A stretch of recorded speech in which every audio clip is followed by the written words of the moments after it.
jelas tugas dan tanggung jawabnya. Analoginya itu seperti ini.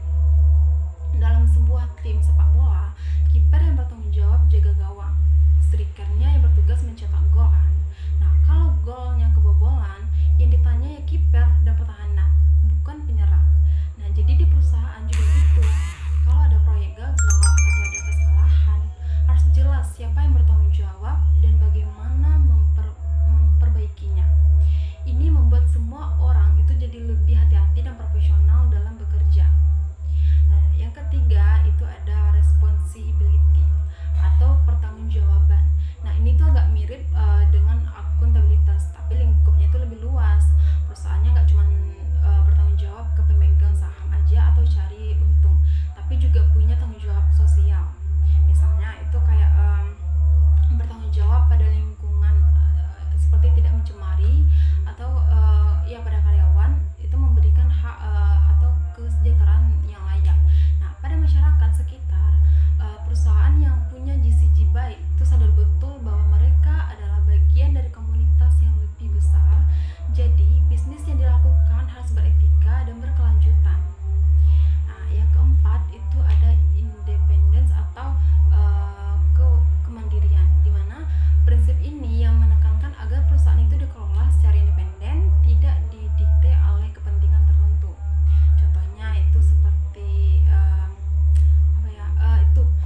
Di Dewan Komisaris Independen, anggotanya harus dari luar perusahaan yang benar-benar independen dan tidak punya hubungan khusus dengan manajemen.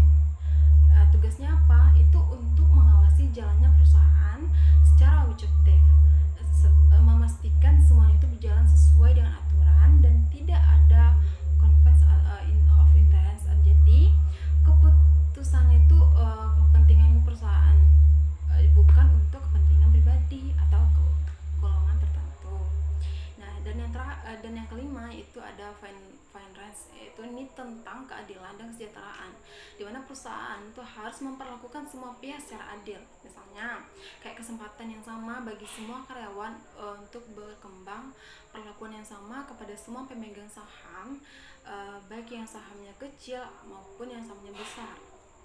Dan hubungan itu yang adil dengan supplier atau mitra bisnis. Dengan prinsip ini tidak ada pihak yang merasa dirugikan. Semua itu tentu merasa dihargai dan diperlakukan dengan setara. Jadi sederhananya, good corporate governance atau GCG itu seperti sistem imun bagi sebuah perusahaan. Dengan transparansi, perusahaan itu bisa jadi dapat dipercaya. Dengan akuntabilitas, semua kerja jadi terarah dan bertanggung jawab. Dan dengan responsibility, perusahaan bisa bermanfaat untuk jangka panjang.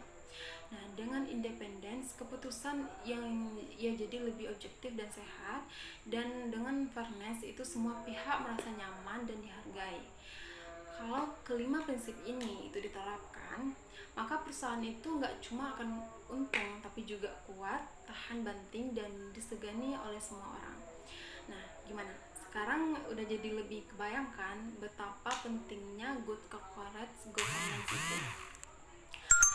Oke, terima kasih sudah menyimak. Semoga penjelasan ini bermanfaat dan sampai jumpa.